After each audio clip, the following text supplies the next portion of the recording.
Tabi pun. Pemirsa Metro TV jangan kemana-mana, sesaat lagi Anda akan menyaksikan program-program lokal Lampung.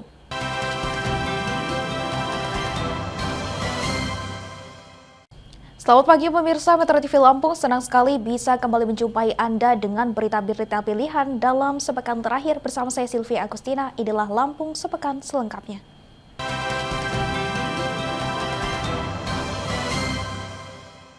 Berita pertama dalam Lampung sepekan pemirsa, penjabat Gubernur Lampung Samsudin menyambut kepulangan jemaah haji kloter pertama Lampung di Asrama Haji Raja Basa Lampung. Penyambutan juga dihadiri oleh Kepala Kantor Kementerian Agama Lampung Puji Raharjo. Jemaah haji kloter pertama asal kota Bandar Lampung tiba di Asrama Haji Lampung.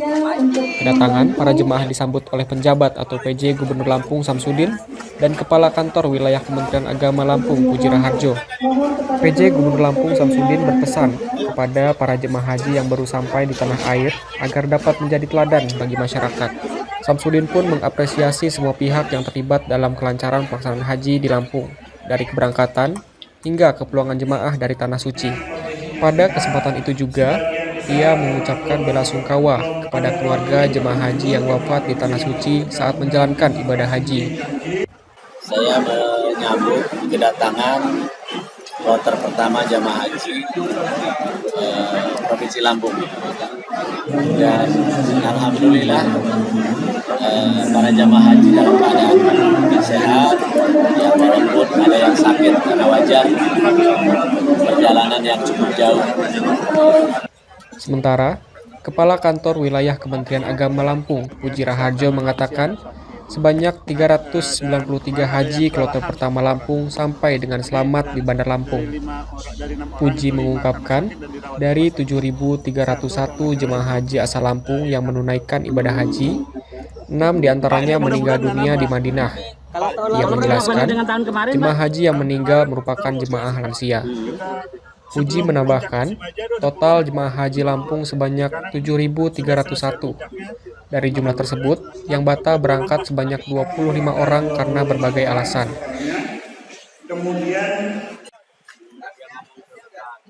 Dari Bandar Lampung, Andi Apriyadi, Metro TV Lampung. Proses pendaftaran penerimaan peserta didik baru atau PPDB yang dilakukan secara online untuk jenjang SMK Negeri di Bandar Lampung dirasa menyulitkan peserta didik baru. Banyak orang tua peserta didik mengaku bingung sampai salah input data. Kepada manusia, ibu yang mempunyai nomor kemarin warna kuning, jangan ikut antri. Orang tua peserta didik baru yang mendaftarkan anaknya merasa kesulitan dengan format PPDB secara online. Pendaftar masih merasa bingung hingga sering terjadi salah input data, seperti nilai raport dan inputan data lainnya. Salah satu orang tua murid yang kesulitan adalah Susi. Dirinya mengaku kesulitan saat mendaftarkan anaknya di SMK Negeri 4 Bandar Lampung secara online. Nggak pakai nomor nggak ngantri mau ngambil nomor, jadi kan pada berebutan. Waktu jam 6 udah rame, ternyata dari jam 6 itu udah pada absen, udah pada ambil nomor. Katanya sih mereka dari jam 5. Kesulitannya apa sih, Bu? Kesulitannya ya karena nggak ada aturan kan pembukaan dimulai jam berapa bagi nomor. Jadi kan ngantri. Itu yang buat bingung gitu loh. Kemarin kan ada perbaikan, cuman berkasnya itu nggak ditinggal, jadi ngulang lagi dari awal ngambil nomor antrian lagi. Iya, ada berulang lagi. Seharusnya kan enggak, tapi berkasnya kemarin sama pengurus dikasihin. Berarti Ibu, proses PPDB seperti ini gimana sih? Ribut, kacau, berantakan gini. Kesalahan input pendaftar diakui oleh Wakil Kepala Humas SMK Negeri 4 Bandar Lampung. Menurutnya, kesalahan input dikarenakan pendaftar kurang teliti membaca kolom isian. Untuk sementara data kita di SMK Negeri 4 Bandar Lampung, pendaftar itu sudah mencapai 2.554. Kalau keluhan mungkin salah satunya salah menginput nilai, yang harusnya nilai pengetahuan, mereka menginput nilai keterampilan. Kemudian yang nilainya harusnya tinggi, mereka salah menginput nilainya jadi rendah, seperti itu. Kalau salah itu dia daftar ulang lagi, Bu ya? Ya, nanti ada kita berikan perbaikan. Jadi nanti mereka akan verifikasi kembali. Tapi emang sebelumnya kita udah sosialisasi Bu ya terkait pendaftaran. Sebelumnya kita sudah sosialisasi, kemudian SMK 4 juga sudah memasang alur pendaftaran. Dari Bandar Lampung, Andi Apriadi, Metro TV Lampung. Pemerintah Lampung Tengah membuka lahan pertanian baru dalam rangka mendukung peningkatan produksi pangan nasional. Ditargetkan akhir tahun 2024, lahan seluas 8.000 hektar dapat dioptimalisasi. Pemerintah daerah Lampung Tengah membuka lahan pertanian baru dalam rangka mendukung peningkatan produksi pangan nasional. Ditargetkan akhir tahun 2024, lahan baru seluas 8.000 hektar dapat menghasilkan panen gabah kering mencapai 40.000 ton. Pemerintah daerah Lampung Tengah melalui Dinas Ketahanan Pangan dan Hortikultura mulai menggarap lahan tidur rawa sebagai lahan baru. Dari total target lahan yang akan dioptimalkan seluas 2.000 hektar, saat ini lahan siap tanam mencapai 800 hektar. Kepala Dinas Ketahanan Pangan Lampung Tengah, Jumali, mengatakan, saat ini tim telah melakukan pembukaan lahan tidur. Ini salah satu upaya pemerintah daerah, pemerintah provinsi dan pusat untuk penambahan produksi. Kita di Lampung Tengah ada lahan rawa 12.000 hektar. Kemarin sudah diusulkan ke pusat melalui Pak Bupati, sehingga kita tahun ini dikerjakan seluas 8.000 hektar, dapat bantuan pemerintah. Nah, kenapa demikian? Karena kita Lampung Tengah merupakan cadangan pangan Provinsi Lampung dan nasional. Diharapkan bahwa Lampung Tengah di tahun 2023-2024 itu ada cadangan pangan atau hasil panen kita, produksi kita itu di kisaran 648.000 ton gabah kering panen.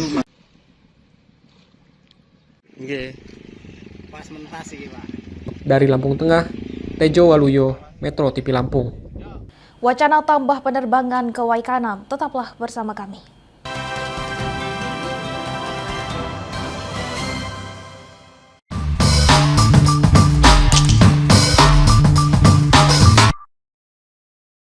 Bismillahirrahmanirrahim. Assalamualaikum warahmatullahi wabarakatuh. Tabi pun saya PJ Bupati Lampung Barat Dr. Andes Nukman MM menyambut baik program ikonik audiensi reporter cilik Lampung Pos era digital. Program ini bukan hanya milik Lampung Pos, melainkan kebanggaan masyarakat Lampung. Melalui program ini, anak-anak diperkenalkan dan diberikan kesempatan mewawancarai tokoh-tokoh daerah, bahkan tokoh nasional. Saya berharap melalui program ini lahir talenta-talenta muda dari Lampung Barat yang berbakat juga cakap di bidang jurnalistik, terutama penyiaran era digital. Salut kepada Lampung Pos atas konsistensinya dalam ikhtiarnya meningkatkan kompetensi anak-anak bangsa. Semoga kegiatan ini memberikan arti bagi masyarakat Lampung, juga bagi Indonesia. Assalamualaikum warahmatullahi wabarakatuh.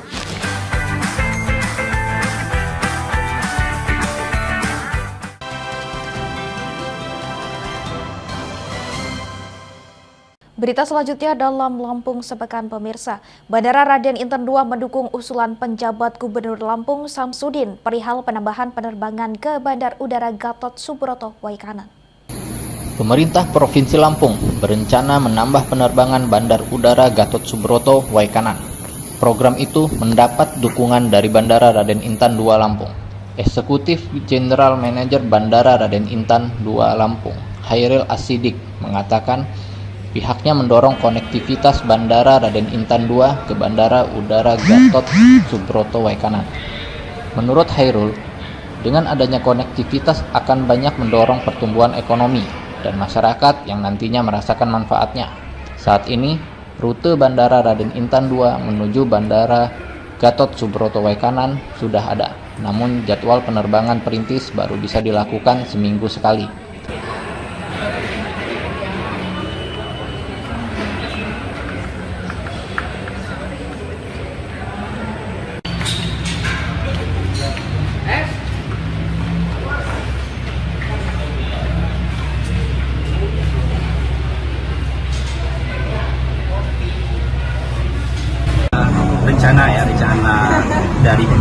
provinsi yang ingin mendorong adanya konektivitas dari Bandara Tiniten ke Gatot Subroto di Waikanan.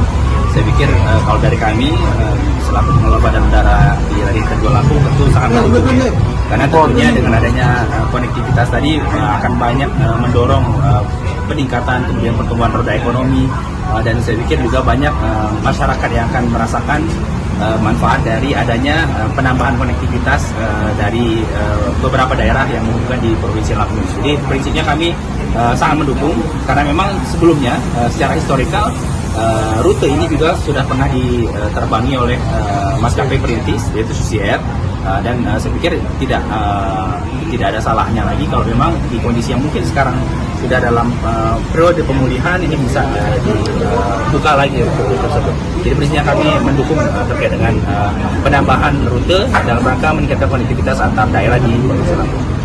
Yang terakhir ya maksudnya fluktuatif, tidak semua sama frekuensinya, jadi rata-rata.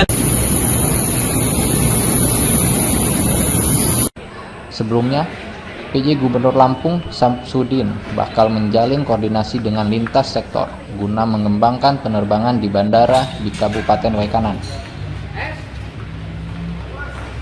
Dari Bandar Lampung, Andi Apriyadi, Metro TV Lampung. Saat Brimopolda Lampung melakukan pengasapan atau fogging di lingkungan Desa Marga Agung, Kecamatan Jati Agung, Kabupaten Lampung Selatan. Upaya ini dilakukan guna meminimalisir merebaknya kasus DBD yang semakin meluas. Satuan Brimopolda Lampung melakukan pengasapan atau fogging di Desa Marga Agung, Kecamatan Jati Agung, Lampung Selatan. Fogging dilakukan merespon laporan warga dengan adanya beredar warga yang terjangkit demam berdarah. Kasubden 3 Sat Brimopolda Lampung AKP Yamto mengungkapkan, fogging dilakukan di sejumlah titik khususnya di sekitar lingkungan warga yang terjangkit DBD. Dan juga perintah dari Bapak Dansat Brimob Polda Lampung, kita untuk melayani ya, membantu masyarakat, di mana masyarakat minta bantuan kepada kami melayani. Karena ini perintah juga dari Bapak Kapolda dan juga untuk menyambut Hari Bayangkara ke-78, ya kan, kami Polri melayani selalu ke masyarakat.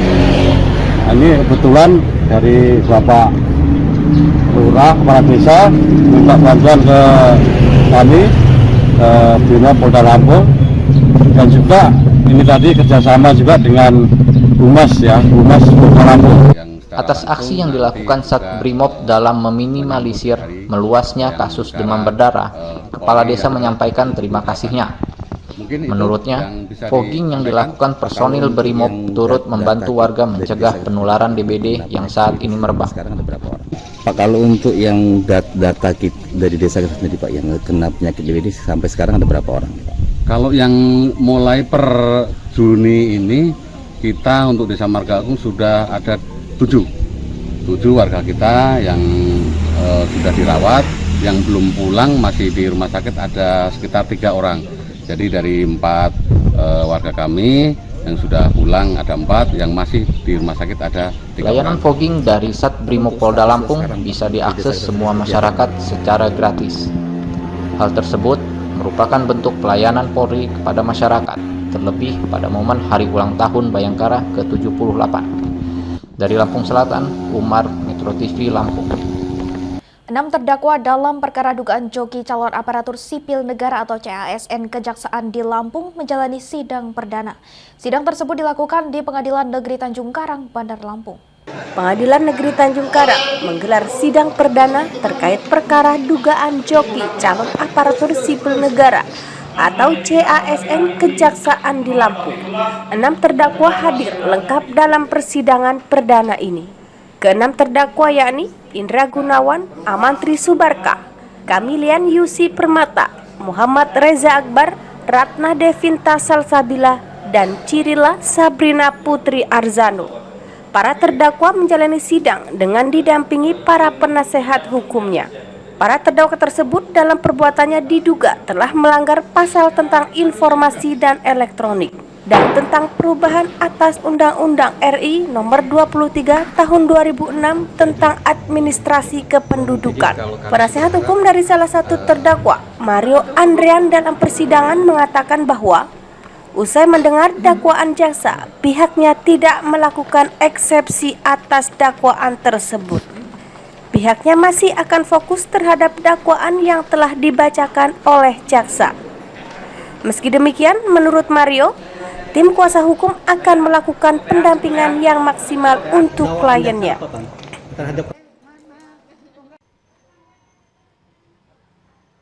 Polda Lampung ringkus 46 pelaku judi online. Tetaplah bersama kami.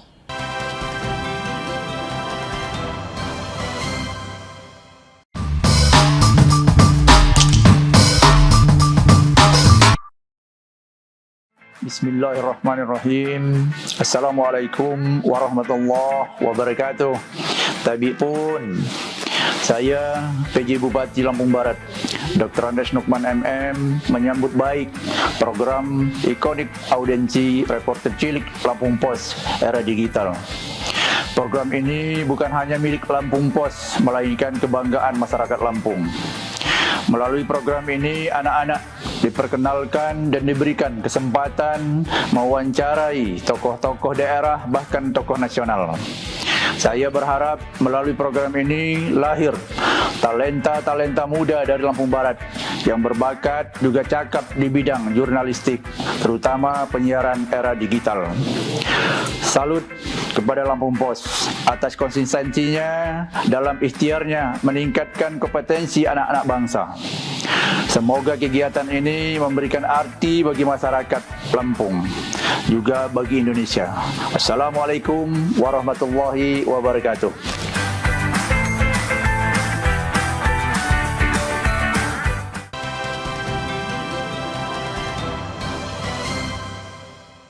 Terima kasih Anda masih di Lampung Sepekan pemirsa. Polda Lampung meringkus 46 pelaku judi online dari sejumlah daerah. Penangkapan itu dilakukan sejak Satgas Pemberantasan Judi Online dibentuk pada 17 Juni 2024 lalu.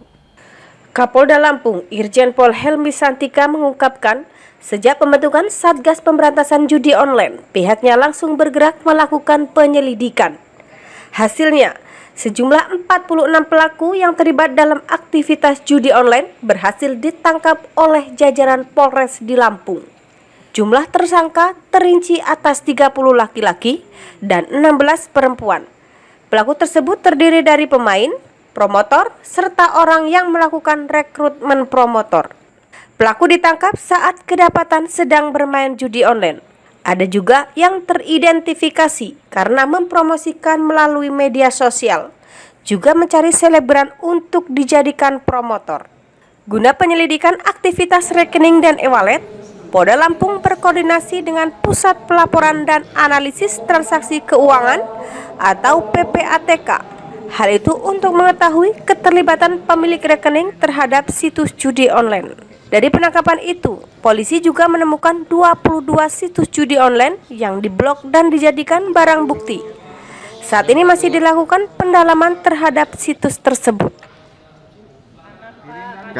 Sejak tanggal 17 Juni sampai dengan saat ini, Polda Lampung bekerja dengan seluruh jajaran Polres menangani sebanyak 25 laporan, kemudian melakukan penangkapan terhadap 46 tersangka, 30 orang laki-laki dan 16 orang perempuan, berikut beberapa situs dan lain sebagainya.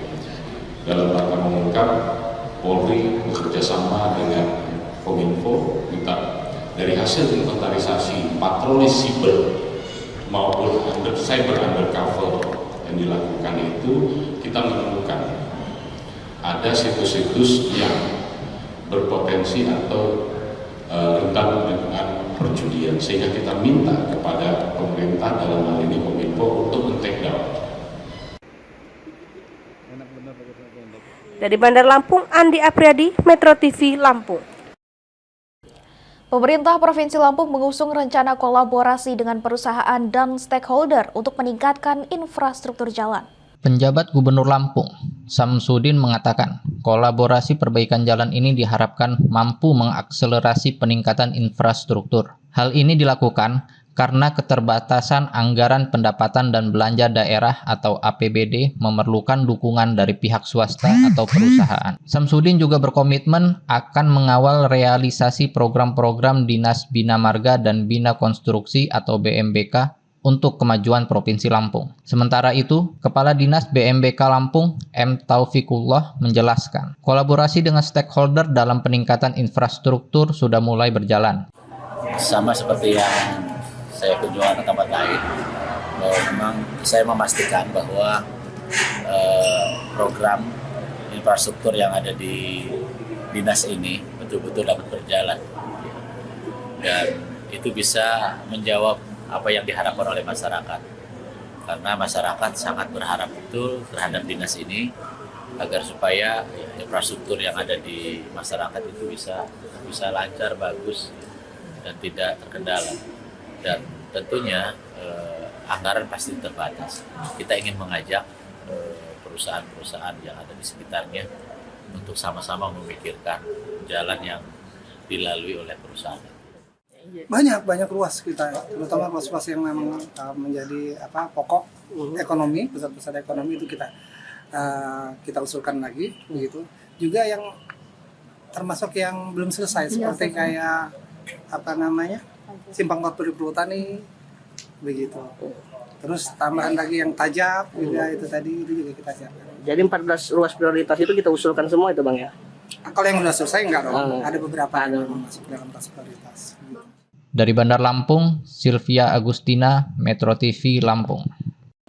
Tahun ajaran baru menjadi berkah bagi para pemilik usaha jasa permak pakaian. Menjelang masuk sekolah, usaha jahit dan permak pakaian di Bandar Lampung kebanjiran orderan. Berita ini sekaligus menutup perjumpaan kita dalam Lampung Sepekan pemirsa. Saya Sylvia Agustina dan kru yang bertugas pamit undur diri. Sampai jumpa. Momen tahun ajaran baru sekolah, usaha permak pakaian mengalami peningkatan penghasilan. Seperti di Jalan Pangeran Tirtayasa, Perumahan Nusantara, Sukabumi, Bandar Lampung. Rata-rata para pelaku usaha tersebut kebanjiran orderan permak baju sekolah layak pakai dibandingkan dengan pakaian baru. Seperti diungkapkan Dahlina, salah seorang penjahit permak pakaian. Dia mengaku sejak beberapa hari kebanjiran orderan mengecilkan celana, baju, dan juga mereparasi pakaian sekolah. Dari rata-rata yang Dahlina kerjakan, hampir sebagian besar pakaian tersebut adalah seragam sekolah layak pakai yang dikecilkan atau direparasi. Dalam sehari, Dahlina bisa menerima sedikitnya 1-15 potong baju atau celana seragam sekolah. Apa nih, ramai nggak? Ini kan menjelang masuk sekolah ya Bu? Iya, alhamdulillah ramai Pak. Apa Bu yang mereka jahit di sini sudah? Biasanya dorong itu dari baju kakaknya untuk adeknya jadi dikecilin gitu. Oh begitu. Iya. Biar apa sih? Biar masih manfaat gitu iya, ya? masih bisa dipakai, bermanfaat sama adeknya. Kebanyakan kayak gitu, kayak celana kakaknya. Ini mau dikecilin kayak buat adeknya kayak gini. Oh gitu ya, biar turun-temurun. Iya, itu rata-rata biasanya masalah biaya Mas ya. Satu lebih irit, dan kedua itu masalah ekonomi juga ya Mas ya. Kalau dari kakak buat adiknya kan lebih bermanfaat, umpamanya kayak baju dari saudaranya kan bermanfaat juga, lebih irit lah yang pasti. Ya, alhamdulillah ketiban rezeki ya Bu. Ya, alhamdulillah.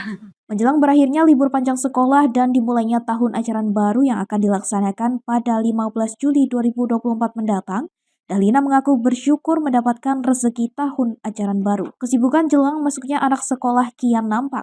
Sejumlah toko perlengkapan sekolah di Bandar Lampung mulai ramai-ramai diserbu warga untuk membeli perlengkapan sekolah. Dari Bandar Lampung, Andi Apriyadi, Metro TV Lampung.